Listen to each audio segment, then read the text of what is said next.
Kung gusto po magpagawa ng drop side body, kagaya po nito, stainless, 304 po yung stainless na ginamit, 1.5 po yung kapal, makapal po yan. Tapos meron ng canopy mga bossing, meron ng upuan po dyan sa likod ng drop side, stainless po yan. Tapos po, yung ginamit po natin flooring, yan po yung sinasabi po nilang checkered na stainless. Yan, stainless na rin po yung stepboard, yung taillight, yung grills.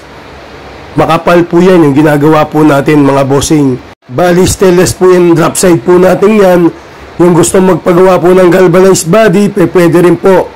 Depende po yan kung anong gusto niyo pong design na body, stainless, galvanized. Nasa inyo po mga bossing.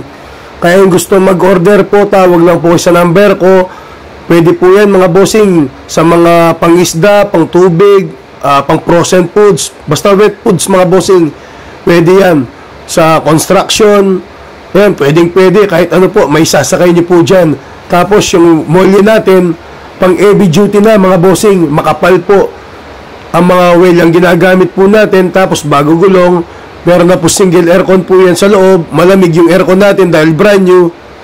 Tapos mga bossing, ito pa yung maganda, made to order po tayo.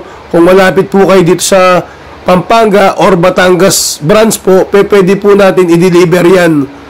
Yung mga nasa abroad, mga bossing, pwede po kayo mag-order sa amin. Bank to bank po yung down payment.